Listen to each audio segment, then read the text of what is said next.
Nancy Guthrie, the 84-year-old matriarch of a prominent Tucson family, vanished from her home under circumstances that have left her community and family reeling.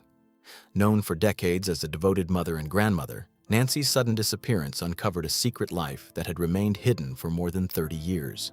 Her daughter, Savannah, a nationally recognized journalist, was among the first to receive signs that something was amiss. The family, who thought they understood Nancy completely, began to realize that the woman they knew as a model of strength and composure had been living a parallel life in secrecy, unknown even to those closest to her. Early life and family role. Nancy became the anchor of her family after her husband Charles died suddenly in 1989, leaving her a widow at 47 with 3 children to raise. She transformed her modest Tucson ranch-style home into a sanctuary of stability for Savannah, Annie, and Cam. She worked part-time as a bookkeeper, volunteered at her church, and instilled her children with humor, faith, and determination. Friends described her as uncomplaining, steady, and resilient. Her ability to balance grief and responsibility made her appear almost invincible to outsiders. Yet behind this composed exterior, there were layers of secrecy that no one suspected. The first clue. The first sign of Nancy's hidden life arrived days after her disappearance in the form of a mysterious, unmarked envelope sent to Savannah's New York home on February 6, 2026.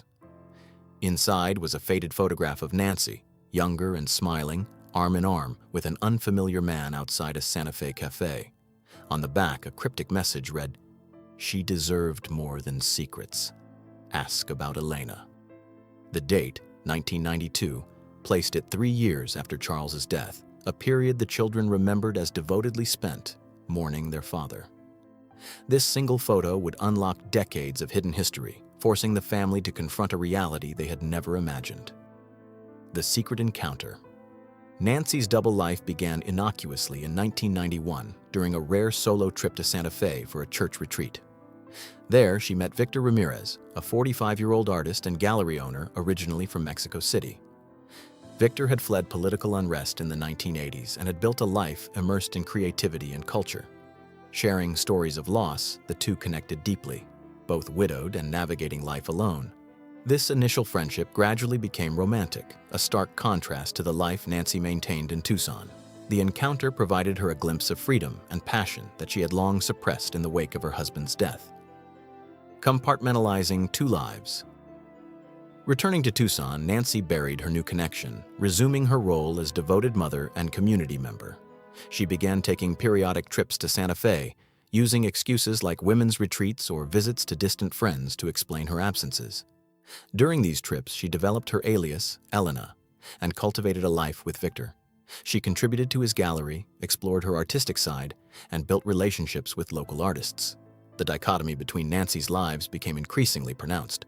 Tucson was duty, restraint, and family. Santa Fe was freedom, passion, and creative expression. The secrecy weighed on her but was rationalized as a way to protect her children. A hidden identity.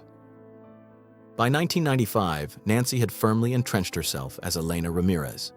She opened a small bank account under this name, depositing money from her Tucson job to support Victor's gallery. Through this account and a post office box, she managed her alternate existence discreetly. Her Tucson persona remained fully intact, attending church, supporting her children, and maintaining the image of a grieving, steadfast widow. Meanwhile, Elena thrived in Santa Fe, engaging in late-night debates, art exhibitions, and social gatherings. This parallel identity allowed Nancy to explore facets of herself that her Tucson life could not accommodate, providing both excitement and escape from the responsibilities she could not abandon. Letters and legacy. Nancy and Victor communicated primarily through handwritten letters hidden in a locked box under her bed in Tucson. These letters documented decades of love, longing, and shared dreams. Victor described Nancy as his light while she recounted the quiet joys of Elena's world and the weight of her duties in Tucson. By the early 2000s, her alias was further established. A New Mexico driver's license, a studio at the gallery, and artwork sold under pseudonyms. Locals recognized Elena as an elegant, witty woman who slipped away mysteriously after gallery events. Her life was carefully balanced, each persona occupying distinct, carefully guarded spheres. Challenges of secrecy. Despite her meticulous planning, the stress of maintaining 2 lives began to manifest. Victor recalled arguments over her guilt for hiding the truth from her children and the strain on her health. The pandemic compounded, her anxiety trapping her in Tucson and forcing digital communication with Victor via encrypted apps. By 2025, her visits to Santa Fe had shortened, but her connection to Elena remained vital. The family was unaware of this internal struggle, interpreting her occasional exhaustion as age-related. Meanwhile, Nancy's double life created vulnerabilities that would eventually have serious consequences, exposing her to potential blackmail or external threats. Financial anomalies and suspicions. Investigators discovered irregularities in Nancy's finances that hinted at risks tied to her secret life. Small withdrawals in Tucson mirrored deposits in Santa Fe, reflecting her support of Victor's gallery. However, one unusual transfer in December 2025, $5,000 sent to Mexico, raised red flags. Victor insisted he knew nothing of this transaction, suggesting that Nancy may have been aiding an old acquaintance or responding to external pressure. FBI agents began to suspect that her disappearance could be linked to blackmail, potentially triggered by someone uncovering her dual identity. The missing locked box containing letters and photos suggested a deliberate search for evidence. The family reacts. On February 9, 2026, the FBI shared Victor's full statement with the Guthrie family. Savannah, Annie, and Cam confronted the reality of Nancy's double life. Savannah, known for her composed public persona, broke down, whispering about the woman who had lived as both devoted mother and adventurous Elena. Annie sifted through old photographs, realizing the depth of her mother's hidden experiences. Cam expressed disbelief and anger. The revelation reframed their understanding of Nancy's life. She had given them everything, yet preserved a private world that belonged only to her. Their grief intertwined with awe at her courage and autonomy. Public reaction and the ongoing investigation. News of Nancy's secret life quickly drew public attention. Social media speculated about a secret lover and the potential for blackmail, while locals in Santa Fe recounted stories of Elena's kindness and contributions to the arts.